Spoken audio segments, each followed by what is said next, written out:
everybody. Where is rest of your class? I guess I always come like right in the last minute, so everybody thinks they can come and do. All right, so this morning we have the absolute pleasure of having Dr. Thorpe here to talk to us about his experiences with the Colorado State prison system and how he ended up in there and what did he do while he was in there and how his life has been ever since he has gotten out of there. So, do you want the students to ask questions as you go, or would you rather just them to refrain from asking you questions until the end and leave about 10 minutes in the end? You can ask me questions anytime. Okay, so you can ask him questions anytime, but remember, Dr. Thorpe has right to refuse any of your questions, okay? So just keep that in mind. And but yes, you can lift your hand up and just ask him questions in the middle of his presentation, and then in the end, I'll see if we have a few minutes also for you to ask any questions. Okay, so without further ado, I'll turn the floor to you. Thank you so much for coming. Well, your professor sent me kind of an outline. Hey, now as I am. So, I guess being a professor doesn't stop just in the classroom. That's right. So, I'm going to try to cover a lot of these topics, okay, that she's outlined here. Probably because you guys are going to do a paper. Your reaction essay will be on his presentation, but do not take notes. I'll have everything for you in Blackboard if you have to go back and visit something, okay? My name is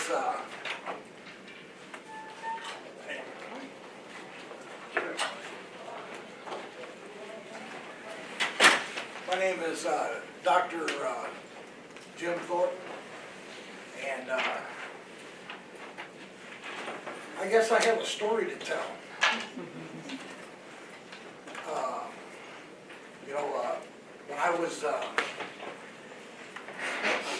When I was in high school, I worked through high school. Where I went to school, I was raised in Alaska, in Anchorage. And back then, you only had to take 2 classes. I think it was English and math. And as long as you had a job, and every term you turned in your paycheck stubs, you got credit for all the other classes. So that's what I did. I worked. And full-time job and a part-time job. And at the age of 17, the draft was still going on at the time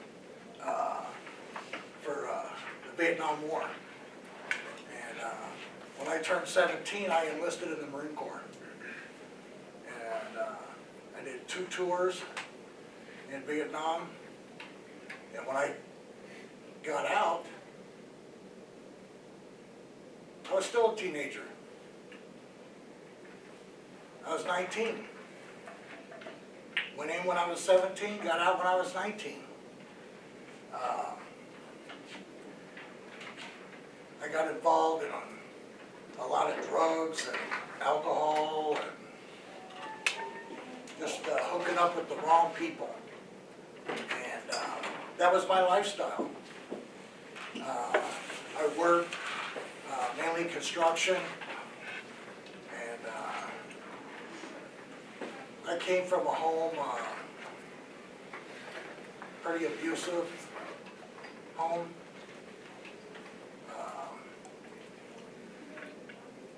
A lot of beatings. I don't remember a whole lot of it. Why, I can't recall a lot of things. I don't know. But when I got, like I said, when I got out of the Marine Corps, I got involved with a lot of drugs and alcohol, hooked up with the wrong people. I started selling drugs, and I came down here to Colorado, and still involved in the same stuff. And during a drug deal that went bad, I killed somebody and assaulted several other people. And I had this just violent, super violent tendency in me. And I couldn't, it was just a part of me. It's who I was. And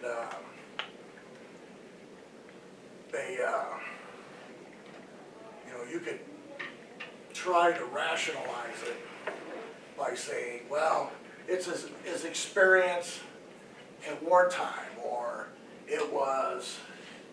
he wasn't held enough when he was a baby, or his mother didn't breastfeed him enough, or you could put all kinds of, you could psychoanalyze it to death, you know. But I take full responsibility for what I did and the crimes I committed. Full responsibility. I don't blame it on no one but myself. So I want to make that clear. You'll hear that a lot, though, from individuals. The blame game. And I don't play that. So I was sentenced to life in prison,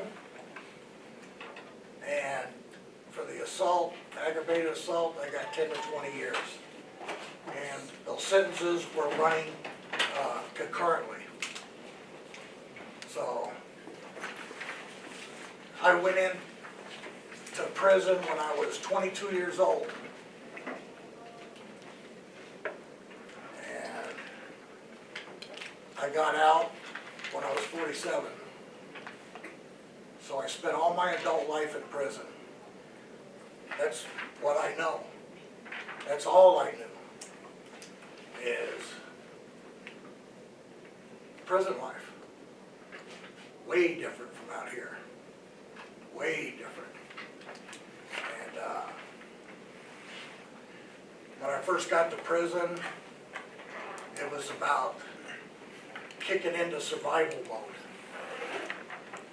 And where I turned even more violent for just to survive.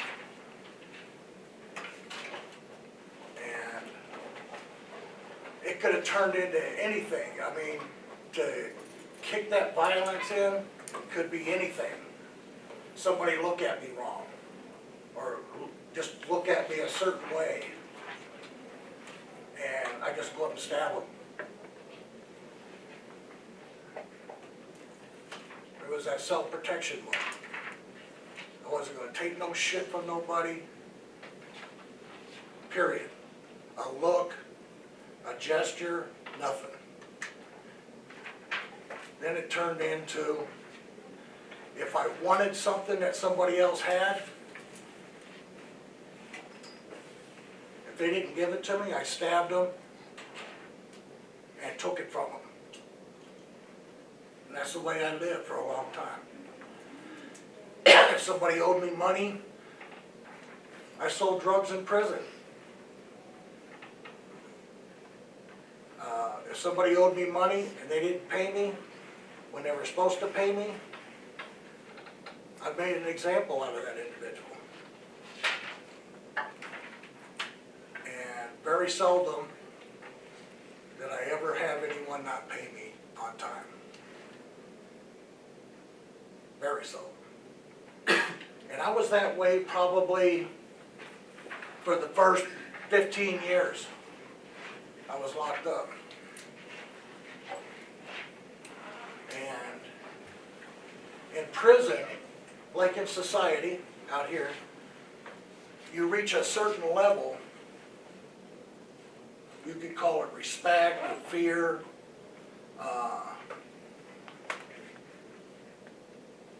on the surface it looks the same, but when you start to peel back the onion, there's a big difference between respecting someone and fearing someone.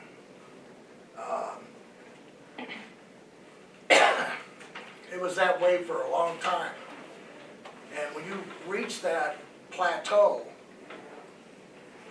there's always someone who wants to take your spot.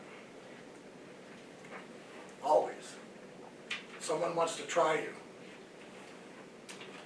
So, during my incarceration, I've been stabbed 3 times. 3 different times, people trying to kill me. Luckily, I survived. But those are just the things that, the price that you pay.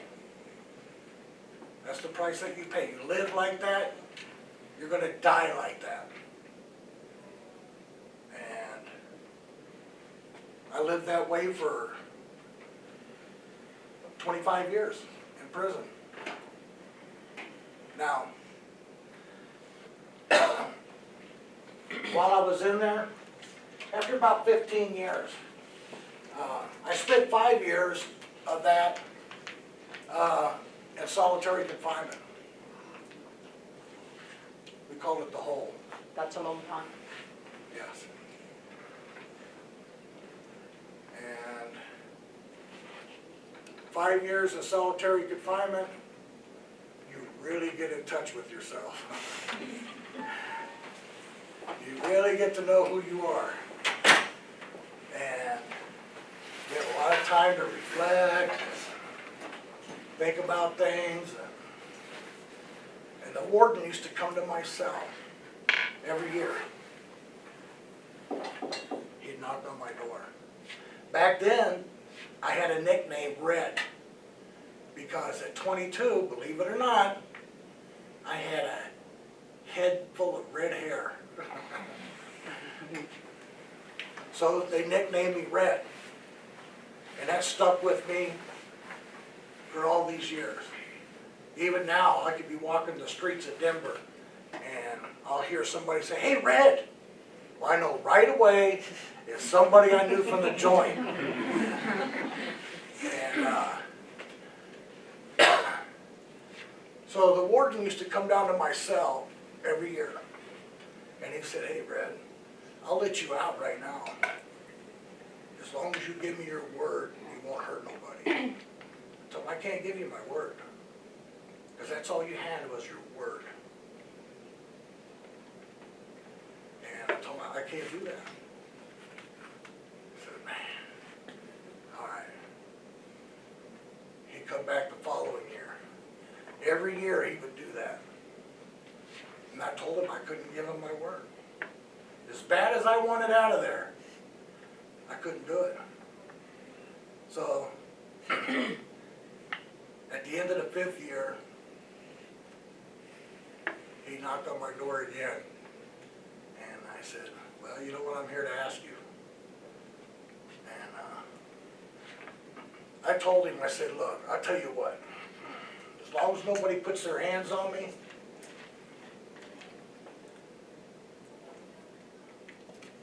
we got a deal. But if somebody puts their hands on me, that's it." He said, "Okay." He goes, "In fact, I want to talk to you." So he opened my cell door, and we sat down on the tier, him and I. And he said, "Damn, Red," he goes, "I remember when you were just a youngster coming in here in the joint. And now look at you. Starting to, you know." At that time, I think I was about 37. And he said, "One or two things is going to happen to you if you don't change." And he said, not just one, but a bunch of dudes are going to get together and kill you. Or you're going to die of old age in here. One of those two things.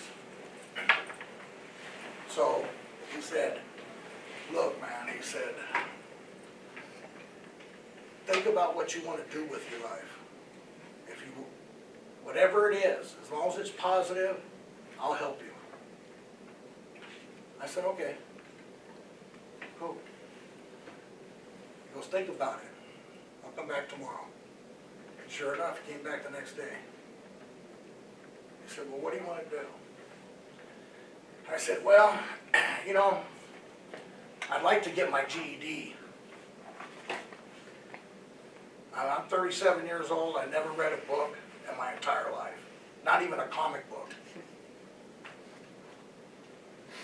I mean, I've read little excerpts out of things, you know, but I never read a book at 37. And I thought, well, it'd be kind of cool to get your GED. And he said, okay, I'll help you with that. I said, all right. Pack your stuff up, and you're going to go to cell block A. I said, all right. So within the hour, I'm out on the main line. I go back, I have all my property on a little cart. I take it over to cell block. The screws there already know I'm coming. They said, hey, you're in this cell over here. Just put your stuff in there. Don't put nothing away, because they're waiting for you at the school. So he had everything all set up already, just like that. Walked over to the school. They said, hey, you here to get your GED read? I said, yeah. I said, all right, let's get started. So, it took me 2 years to get that GED. I couldn't pass that math to save my life, but I did it though. It took 2 years and I got my GED. And I felt pretty good getting my GED. And, you know, everybody on the yard still treated me the same. You know, I got that respect.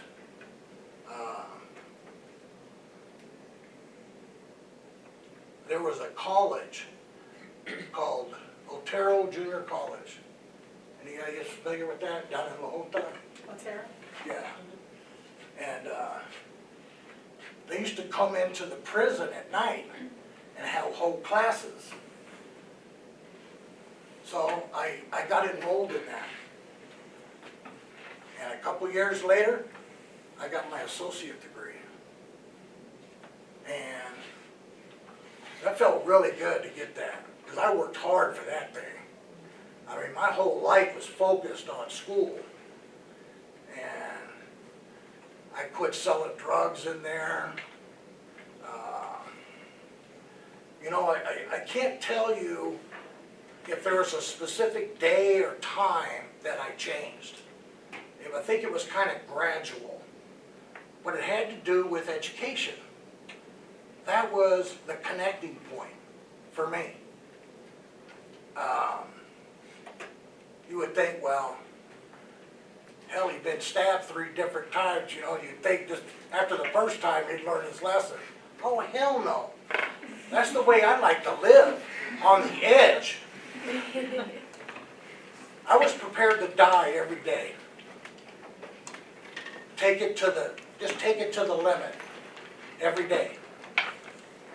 And that's how I lived. And that was a part of me. And I was okay with that. That was my lifestyle. And so somewhere along the line, I started to change. And it was through education, because it provided me an out. If there was a confrontation, and it didn't even have to be a confrontation, somebody could have bumped into me and not said anything. Like, excuse me, or, hey, I'm sorry, or... Normally, I just stab him. If he died, oh well, his parents could come and get him. You know, that's how I looked at it. Life didn't mean anything to me. Nobody's life did. And somewhere along the line there, I started to change, where somebody bumped into me, or I thought they disrespected me, or maybe they owed me money. verbally I could accomplish and get the results that I wanted. Whether it's getting paid, getting that person to apologize to me that I felt I needed or wanted, whatever the case may be, I thought I could now handle it using my brain instead of brawn and stupidity and violence.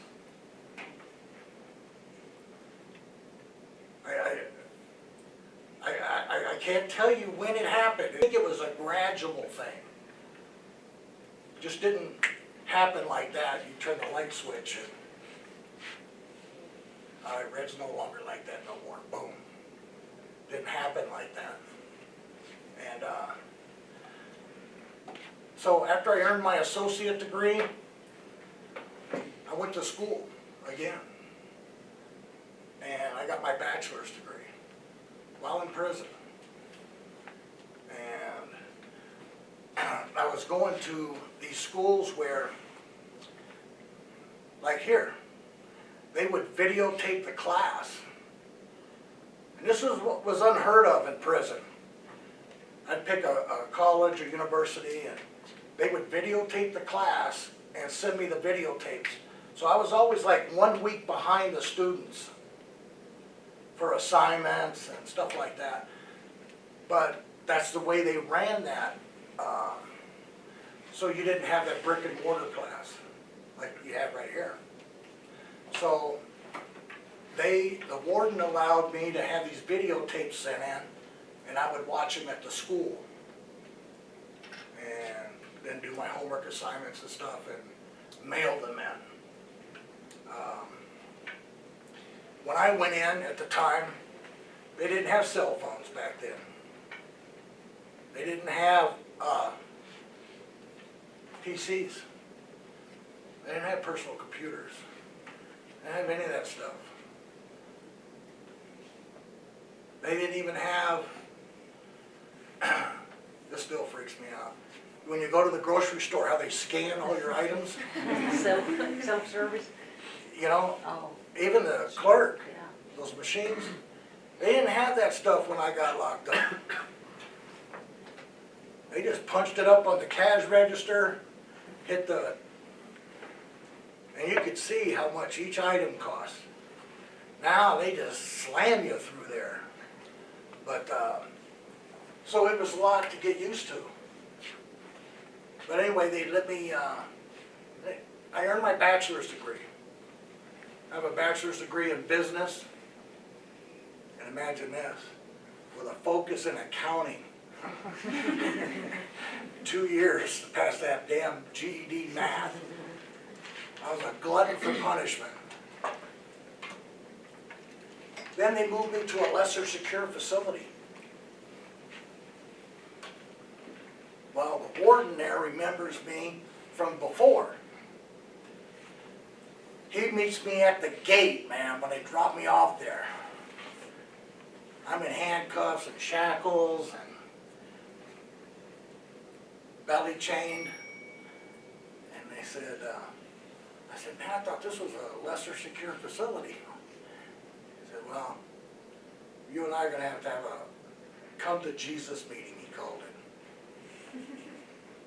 He said, hey man, I don't want no body count in my facility. I'll tell you that right now, Red. If somebody just trips and falls and skins their knee out in the yard, I'm coming to see you. I said, all right. I said, well, you got my words. Nobody puts hands on me, I'm good. I said, all right. I said, I'm not involved in that stuff anymore. Because I don't want you selling dope here, none of that. I said, I'm not involved in that. He said, okay. I got your word, right? I said, you got my word. He said, that's good enough for me. That they knew about me. If I give you my word, that's it. Right, wrong, or indifferent, I give you my word, I follow through with it. And so while I was there, I enrolled at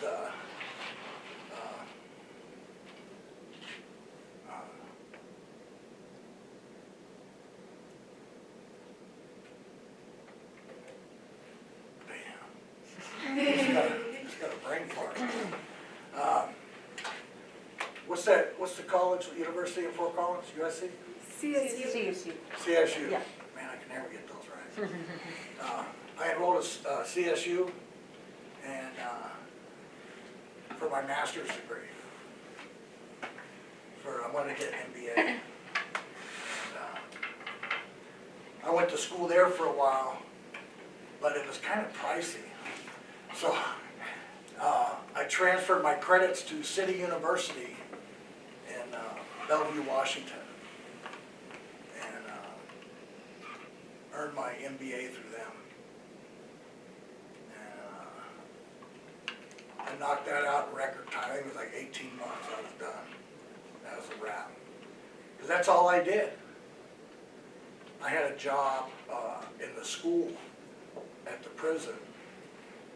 So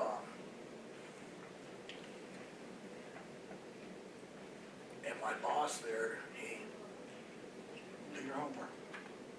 When I reported to work, do your homework. Do your homework.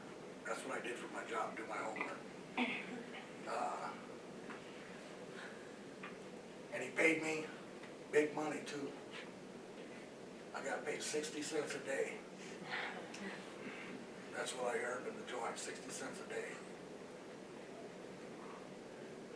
And so, I ended up getting my MBA while I was in the joint. Now, how the prison system works is this. I wasn't eligible for parole until you do 20 years on a life sentence back then. Then they changed it to 40 years. And now when you get a life sentence, it's life without parole. The possibility of parole. Back then, it was 20 years. So after I got my 20 in, saw the parole board for the first time. They said, nah, we're going to give you a 3 years deferment. In other words, come back in 3 years, we'll see you again. I said, all right. Well, during that time,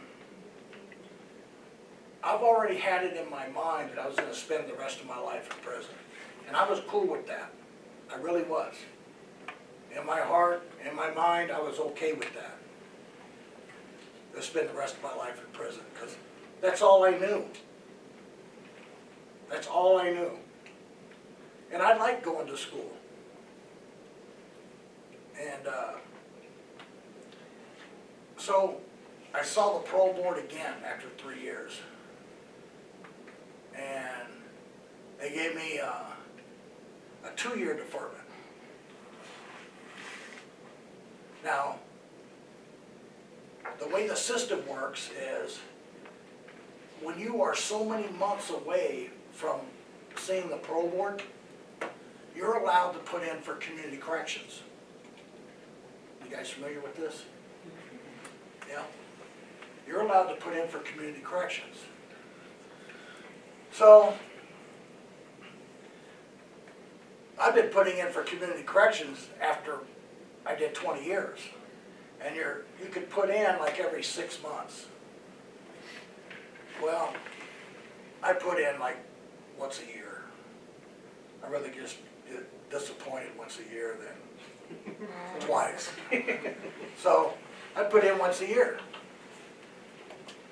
I'll be damned if I didn't get approved to go to community corrections. And so on a Friday, this is when they told me, hey Red, get ready, guy, because you're leaving Monday for community corrections. I was scared to death. There was a part of me that wanted to go, and there was a part of me that didn't want to go. I mean, all my friends were there that I grew up with. Even the screws, the guards that worked there. I mean, they would retire, and then this young guard would come up to my cell. Hey, you read Thorpe? Yeah. Hey man, my dad was Captain so-and-so, man. He told me to look you up. And he wanted me to tell you, man, he's doing good. He's doing a lot of fishing, or he's doing this, or he's doing that. Now their sons are coming in. Or my friends, the inmates. They might have gone to another facility or something like that, or maybe they got out. And here's this young kid coming up. Hey, you read Thorpe? Yeah. Man, my dad told me to look you up when I got here. Now their sons are coming to prison. I was like, damn, man, I am getting old. When you start seeing your friends' sons come to prison, it's like, dang. So, Monday, I'm on the bus to Denver, or Canyon City. And they take me to the halfway house. It was August 1st, 2003. Dropped me off. I said, well, this is your room you're going to be sharing with these other people. Well, I didn't sleep at all that night. Because I wasn't used to having somebody in my room. I always had a single cell. And so the next day, they put this ankle monitor on me. And then they gave me a GPS device that was about the size of a lunchbox. You guys familiar with the old lunchboxes? Yeah, about that size. It had an antenna on it. And I had to carry that thing around. And it was a GPS thing, so they could keep track of me. Because I was one of the first lifers that got out like this. And this way they get on the computer and keep real-time track of me. Oh, he's walking down this street. Oh, he made a left turn on this street. They can watch you from the facility. So they put that on me, gave me this box. Then they told me to go look for a job. Go get you a job. All right. Well, it's been a long time since I've been in Denver. And I got lost. I don't know where I was. I was standing on the corner, and I was freaking out. And everything was so fast. And when I went in, you could tell a Ford from a Chevy to, I mean, and nowadays you can't. I mean, they all kind of look alike. And it was like real confusing for me. And so I called the halfway house. And to make a phone call from a payphone, it wasn't a nickel anymore. You know? It was like, I think it was 25 cents. And I was like, damn. So I called the halfway house. And I asked them, I said, come and get me. And send me back. Because I couldn't handle it. It was just way too much for me. And, I mean, I've walked into situations where I knew I could lose my life. I knew this person had a knife. I got one. And we were going to lock heads. And one of us wasn't going to walk out of this room. I was more scared on that street corner than I was any time of my life in the penitentiary. And so they came and got me. Took me back to the halfway house. I said, well, can you just send me back now? I wanna go back right now. I don't even wanna spend the night here. And they called the director in from the halfway house, and they, calmed me down and said, come on, Red, you can do this. You don't back down from nothing. And we got your files. My files are about that high now, but we got your files. We know all about you. You don't back down from nothing. You can do this. All right, I'll give it a try. I'll give it another shot. Well, the next day I went out and I got me a job. The very next day. Now, here I am. I have an MBA. My specialty's in finance. I got a job as a maintenance boy at some run-down, beat-down motel. I'd unclog toilets, shampoo carpets, replace faucets, leaky faucets and stuff in the rooms.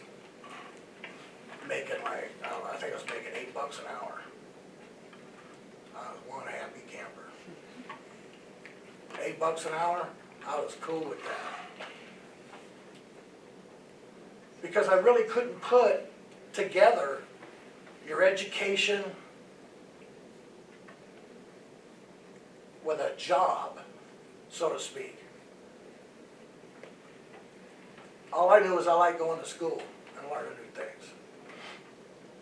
And because I wasn't exposed to any of that. My perception of society is what I saw on TV. That's it.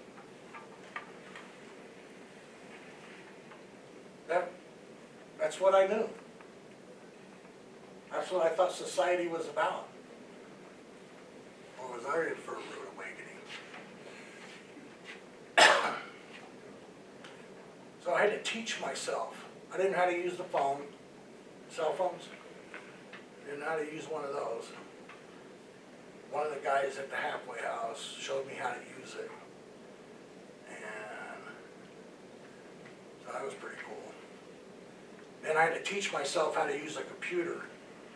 I went to the library and while I was at the halfway house, every free minute I was at the library trying to teach myself Word and Excel and Microsoft Access and all the different programs. And I spent every day there. On the days I didn't work, I spent all day there. All day.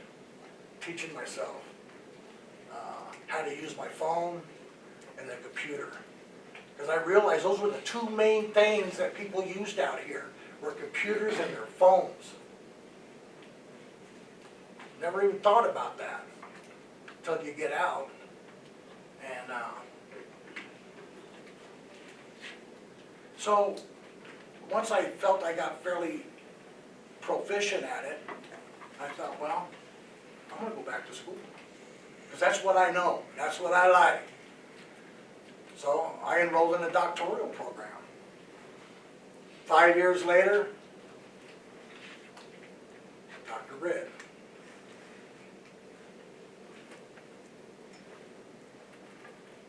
I know. People looked at me and go, you got what? A doctorate? No way. Yeah. Just because I don't look the part, because you can never judge a book by its cover, ever. Always keep that in mind. And so I went from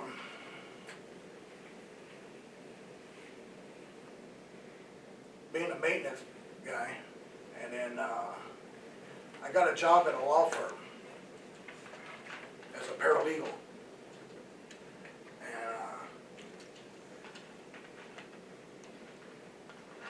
The attorneys, man, those are some cool cats, man. They really like me, and I like them. And so I worked for them for a few years. And And then, but every year since I've been out, I see the pro board. But now they just give me 1 year deferments. I've been out now for 13 years, still haven't made parole. I'm still classified as an inmate.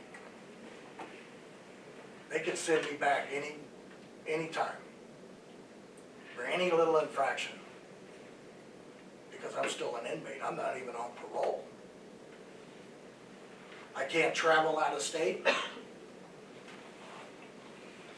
I could travel in-state. They let me go just about wherever I want. I wore that ankle bracelet for the first 7 years. They finally just said, Dave, man, we're gonna cut that off you. I said, right on, man. Because they used to, when I got out of the halfway house, I didn't have to carry that box anymore. They put this thing in your house, hook it up to your phone. You guys familiar with that? It's kind of like, you got a curfew. So you got to be home by a certain time, and that ankle monitor is connected to that, so they know when you got home and when you leave. Well, now I don't wear the ankle monitor, and I have to have that box in my house. They call me twice a month at night. My curfew is I have to be home at 11 o'clock at night, and I can't leave before 5 in the morning. And so they'll call me twice a month, random. You never know when. Between 11 at night and 5 in the morning, I'll get a phone call. Just checking, make sure you're home. Could they violate you just for that if you weren't home? You know, like, Yeah. they could? If I wasn't home? Yeah. Could you get a violation for that and go back to prison? Oh, yeah. Oh, wow. Oh, yeah. So it's still very restricted. Oh, yeah. If you like let them know, can you go stay other places? Like what if you want to go on a vacation within the state? Can you just like let them know, hey, I'm going to go stay at a hotel like? Well, one time they let me do that. It was one of the family members was getting married, and it was over by Buda Vista somewhere in the mountains, and there was like a resort there. And I asked him if I could spend the night there.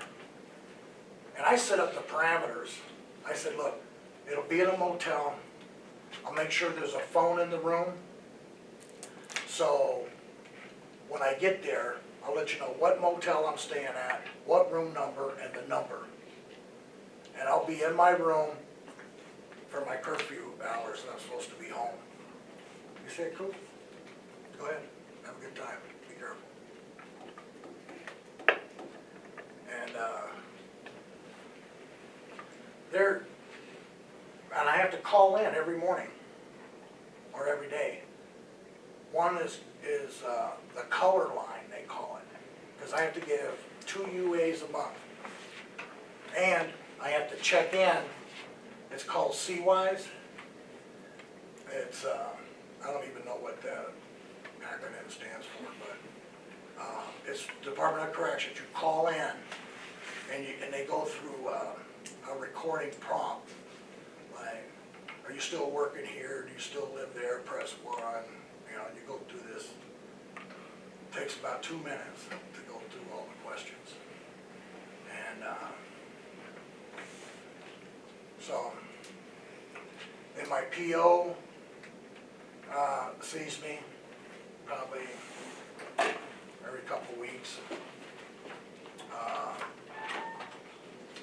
Yeah, then so when I started, I worked for the law firms for a while, and then I went to, I started putting my applications out everywhere. And one of them that I put in, I don't want to lose track of time here. I'll keep the time, I'm sorry, that clock is all messed up. Yeah, I was like, Yeah, it's not 25 to 4. like you're talking Yeah, about- you have plenty of time. So I started putting applications everywhere. because I had this frame of mind that, hey, no matter what you're doing, what you're getting paid, always look at that stone to the next thing that's even better. It could be the best job you ever had in your life, the most money you've ever made. Don't become complacent. Just look at that as, hey, this is a good thing, it's a good deal, I've been blessed. But continue to look. Because there's always something better out there. Always. Don't settle for what you have right now. There's always something better. And so on the weekends, I'd get on the computer and I'd stay there from morning to night, Saturdays, Sundays, and put out resumes everywhere. Well, one day I get a phone call. It says, hey, is this Jim Thorpe? I said, yeah. This is the United States government. I said, oh, shit. What have I done now, you know? And right away you think you're in trouble. Even though you know you haven't done anything wrong, you're in trouble for something. They said, hey, you applied for a job with us, man. You still want that?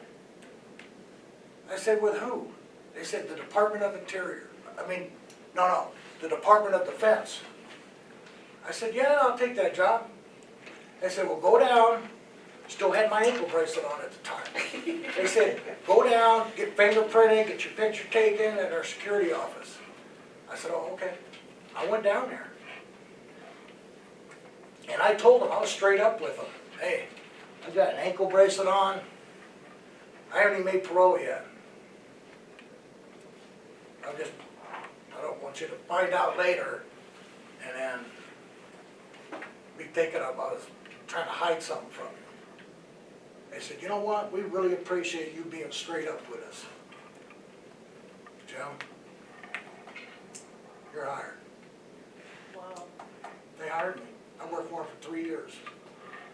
Then we got caught in a BRAC. It's called a base realignment and closure. The president gets a list of bases every year.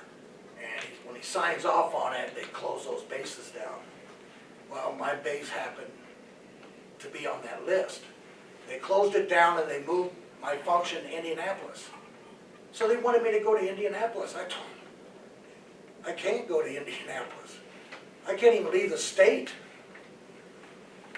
Oh man, we're going to make you this. We'll give you a raise and all this stuff. I said, I can't do it. So I started applying for jobs. And somebody said, man, Brad, you got all these degrees, man. Why don't you teach? I said, oh yeah, right. He said, no, teach. You'd be good. I said, all right, I'll try it. So I put my application in and bam, but they didn't call me. Want to meet with me. So I go in there at this college up in Thorpe, Colorado. They said, well, when can you start? I said, whenever. Can you start tonight? Because we've got a class tonight and we need an instructor. I said, dang. They said, yeah, here's the books. Here's the curriculum, syllabus. Good luck. Started teaching. And they gave me one class, and then I started teaching another class. So finally, a full-time position opened up, and I got that as an online coordinator. Yeah, I'm running the online program. I just taught myself how to use the damn computer. But they want me to run this online program. A lot of the terminology I didn't understand at the time, but I had a pretty good concept. I'm a quick learner. I can pick up on stuff. And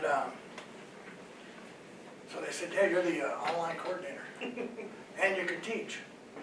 I said, oh, all right, because To me, man, it's about the money. And so then it turned out to be, well, hey, we also want you to be the student success coordinator. I said, all right. Because I'm pretty organized. And so I teach. I'm the online coordinator, student success coordinator. So I'm wearing all these different hats at the college. And then they said, man, they started talking about a GED program. Well, I was pretty passionate about GED because that was my first thing I ever did. I said, they said, man, we tried for years to get this GED program here. And, so they kind of blew it off. It was during a staff meeting. And the president of the college was there and stuff. And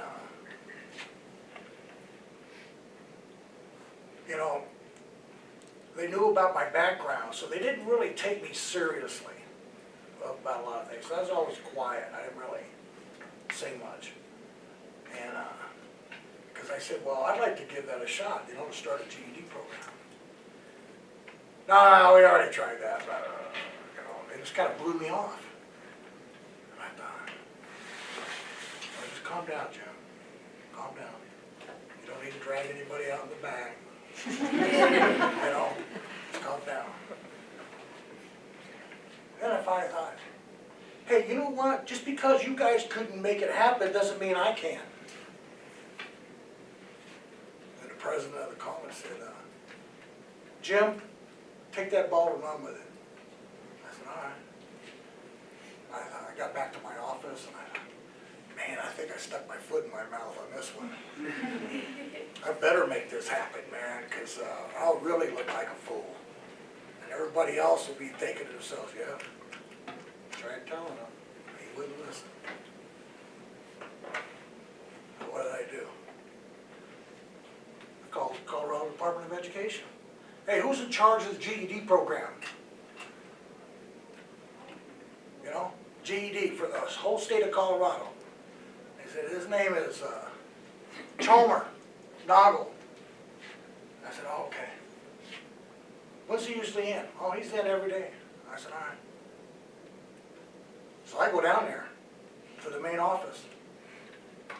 There's a secretary at the front desk. And I go, hey, I'm here to see a Chalmer Noggle. And unbeknownst to me, his office is right over, just his door's open, so he can hear me.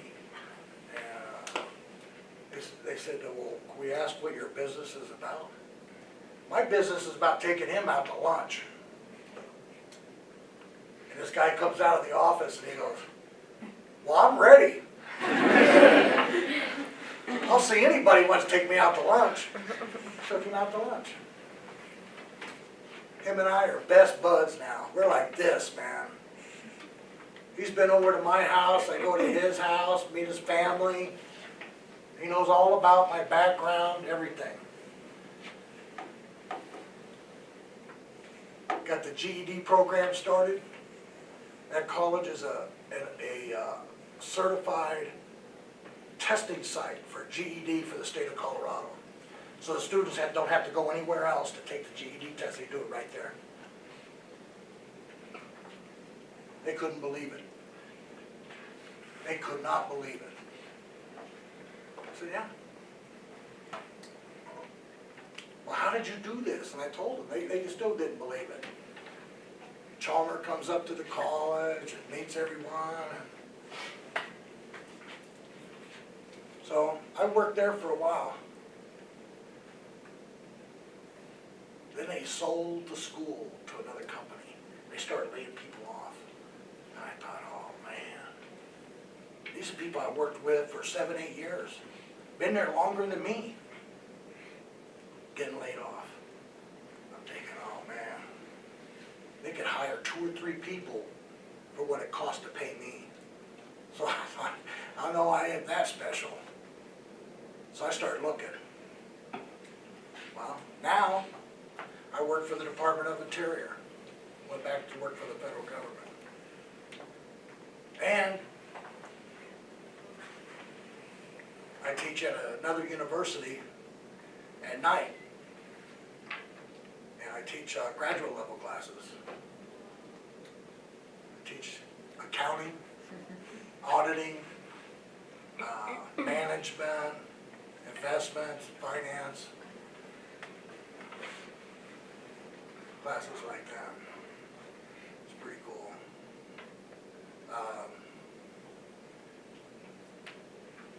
So, and life is good, man.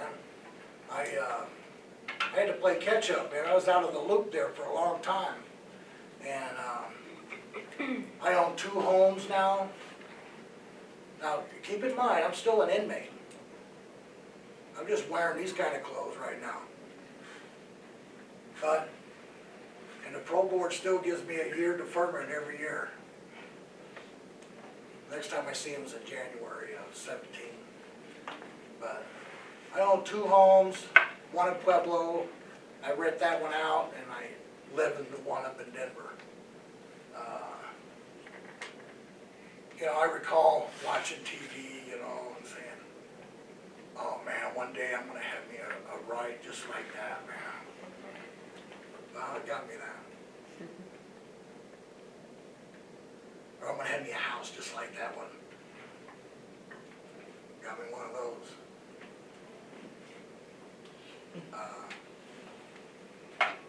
I like riding bikes. Got a Harley and an Indian. And that's what I ride. And life's good.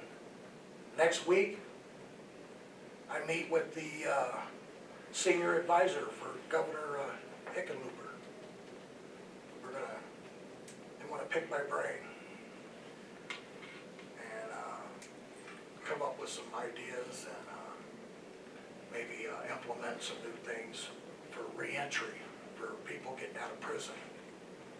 You know, they got a lot of feel-good programs out there, but they need one that actually works. And I'm the person that can make that happen.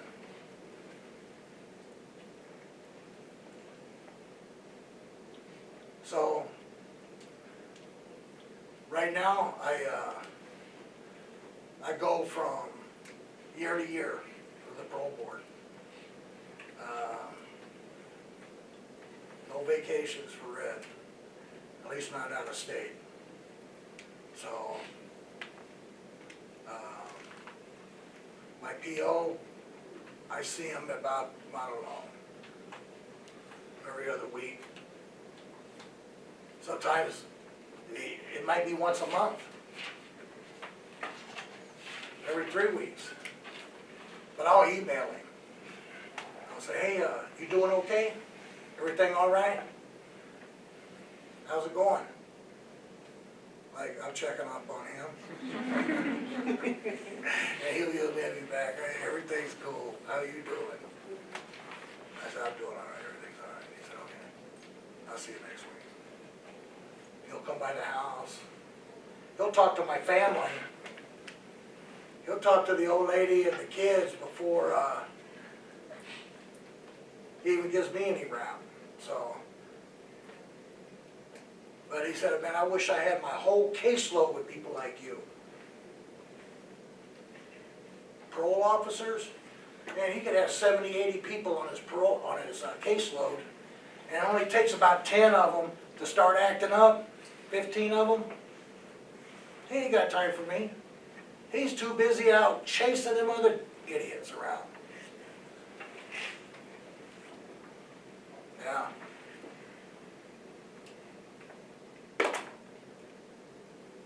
So,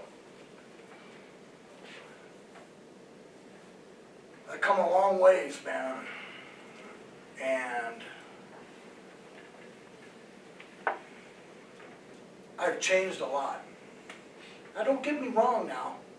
There's a part of that old Red that's still in me. And those thoughts will cross my mind. Somebody pisses me off. Hey, just for a split second, those thoughts will hit your head. But I'm at a point now in my life where I can let that go. It's not worth it. you know? How? How did that happen? You know, for me, it was through education. Being able to resolve issues and thoughts in my head by using my brain. You know, using analytical thinking, thinking things through before I act. Because, you know, the reason I ask that is, I have friends like that, they get so heated in the moment. I mean, they'll just be calm and then something just, you know, piss them off and they just wear there. Sure. Some people would diagnose it as bipolar, and I'm like, no, you know, if the person's upset, you know, but then they calm back down. So I'm just wondering, like, you know, how you're able to control your temper when that happens. Well, it's just, a lot of times I walk away. That's what I do. It may sound disrespectful or whatever, but I don't care. Because that individual better be thankful that I walked away. Because if something pisses me off to the point where those thoughts hit my head, I just walk away. Give myself a couple of minutes to rationalize things, you know, to think it through. Just takes less than a minute just to think it through and not just act. It almost sounds like past behavior pattern was replaced with new learned behavior pattern. So Sure. it's like you had to unlearn almost the way that you had reacted before and just be willing and open to relearn it, to replace it with some alternative reaction model, I guess. Oh yeah, I mean, when I first got out,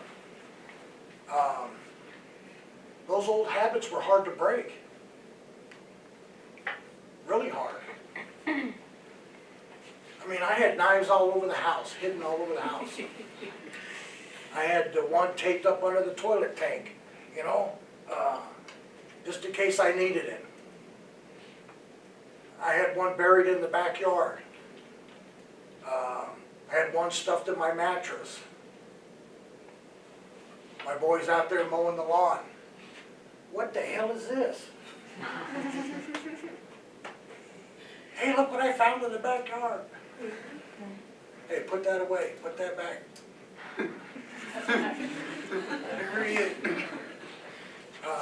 I mean, there's things even today that I'm not accustomed to, a lot of things. So, it's strange. You mentioned at the beginning, you mentioned your education, then you went on to mention that when you were talking about the crimes you committed, you said it was sort of just this violent streak in you and that you didn't blame anyone else. You said that some people in your situation like to play the blame game, but you accept full responsibility. Sure. Would you say that's what sort of helped you reform? Because it sounded like education sort of acknowledging that yes, it's an issue with me, it's, you know, I can't blame anybody else. Would you say that's what helped you, or? Yeah, you know, and another thing, and I can't recall when it was, but it was before I got out of the joint, to be able to sit down, and this probably takes a skill. I'm not saying I got skills, I'm just saying, you know, where you could actually visualize, put yourself in your victim's family's shoes.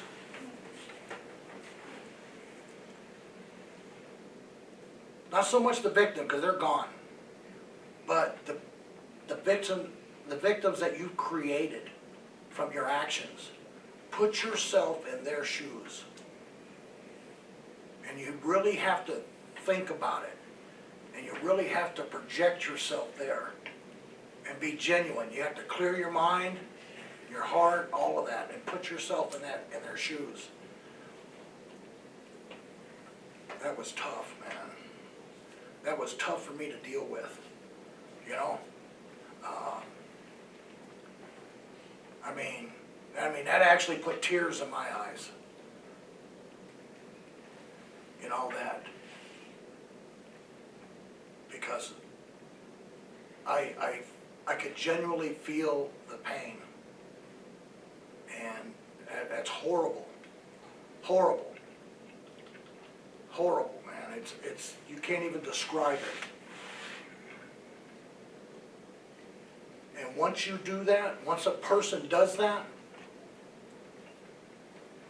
then I think they take ownership, full ownership. They actually get it, you know, instead of just the verbiage, you know.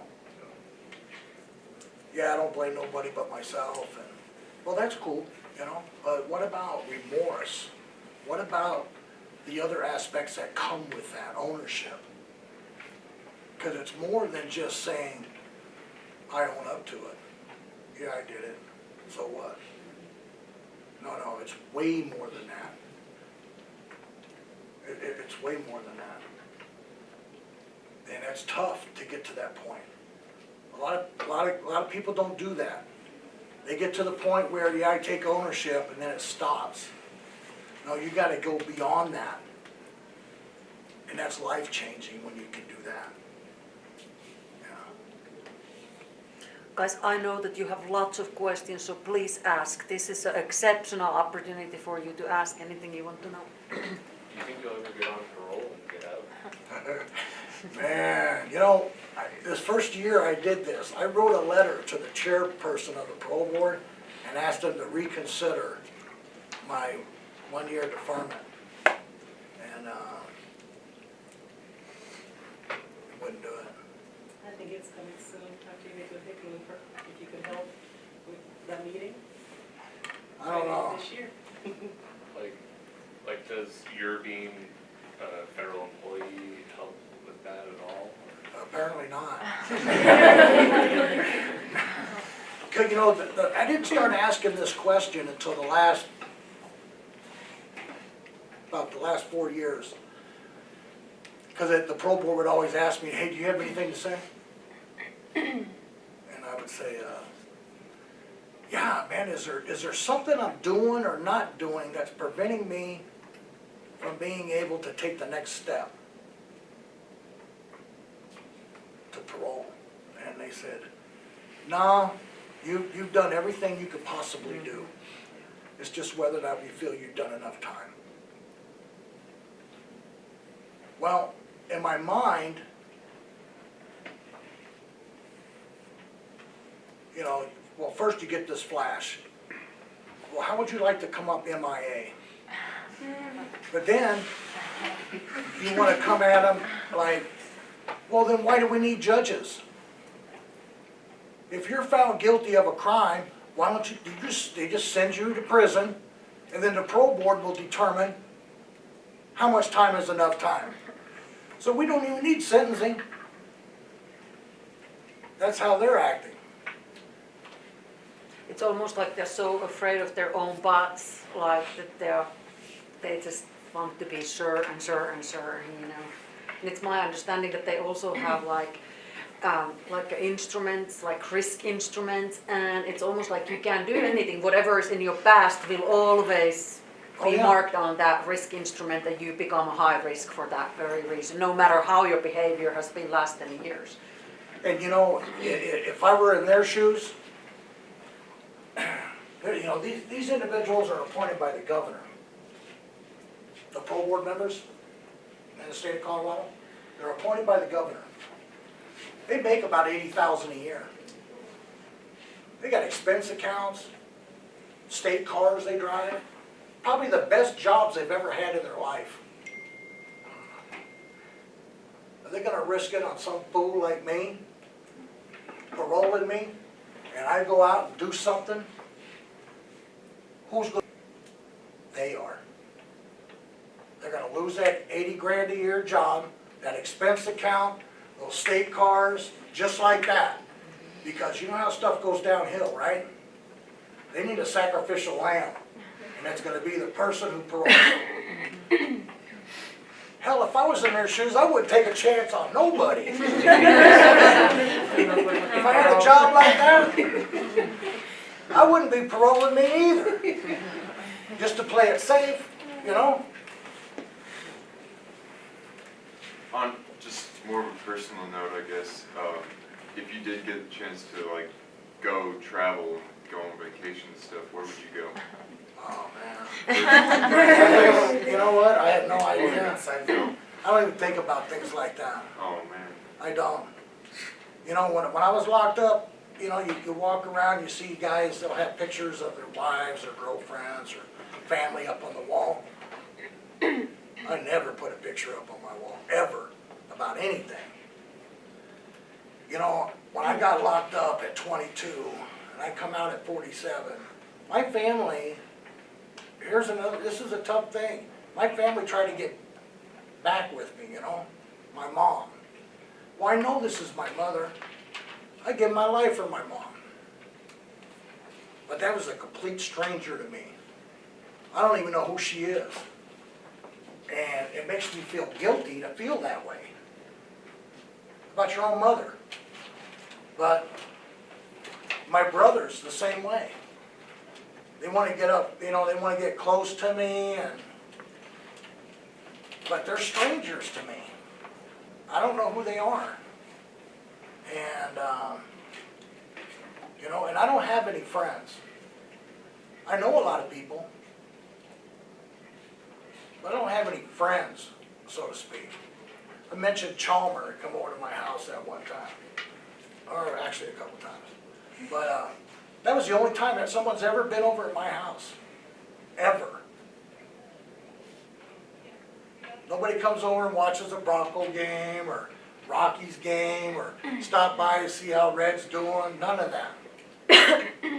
And I'm cool with that. What was that? Were you like, you didn't trust people? What was it? What's the reason? Yeah, I just, you know, I focus on work and getting ahead in life. You know, I don't have time for that. You know, I mean, I know a lot of people and a lot of acquaintances, but